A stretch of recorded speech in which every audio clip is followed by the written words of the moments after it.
ఈ రోజు ఆర్టీసీ కార్మిక నాయకులను ప్రొఫెసర్ కోదండరామ్ గారిని హైదరాబాద్ లో అరెస్ట్ చేసినారు. నేను ముఖ్యమంత్రి గారికి ఒకటే మాట హెచ్చరిక చేస్తా ఉన్నా, నువ్వు అగ్గితో కోక్కుంటున్నావు ముఖ్యమంత్రి గారు.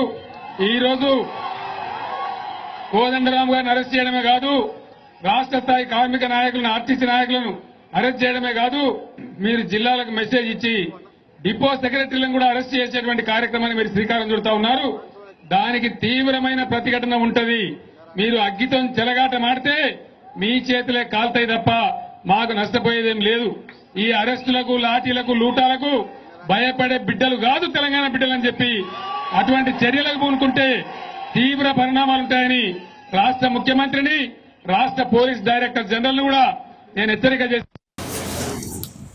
ఈ రోజు అంటే 4వ తారీఖు నాడు ఆర్టీసీలో సమ్మెపై నిషేధం కొనసాగుతున్న సమయంలో ఇంకో పక్కన ఎస్మా చట్టం కూడా అమల్లో ఉన్న సమయంలో మరియు ఆర్టీసీ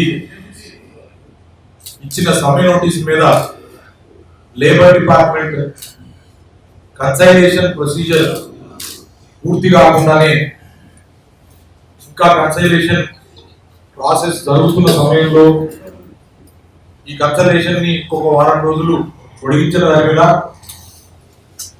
సమ్మె చేయడం చట్ట విరుద్ధం. ఈ సమ్మె చట్ట విరుద్ధంగా ప్రభుత్వం భావిస్తూ ఉంది. క్లియర్ గా ఈ సమ్మె చట్ట విరుద్ధం. కాబట్టి రేపు సాయంత్రం 6 గంటల లోపు విధుల్లోకి రాని కార్మికులు ఎవరైనా కూడా ఈ చట్ట విరుద్ధ సమ్మెలో పాల్గొన్నట్టుగానే భావించబడతారు. వారు వారి నుంచి విధుల్లోకి తొలగింపజేసుకున్నట్టుగా భావించబడతారు.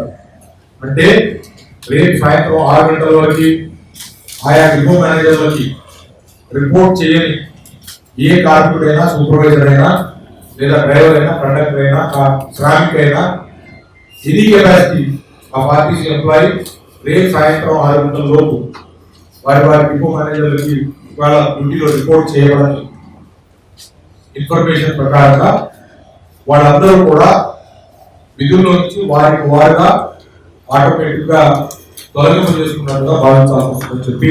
హాయ్ ఫ్రెండ్స్, మా టుడే టుమారో యూట్యూబ్ ఛానల్ చూస్తున్నందుకు చాలా థ్యాంక్స్. మరిన్ని లేటెస్ట్ వీడియోస్ కోసం వెంటనే సబ్స్క్రైబ్ చేయండి.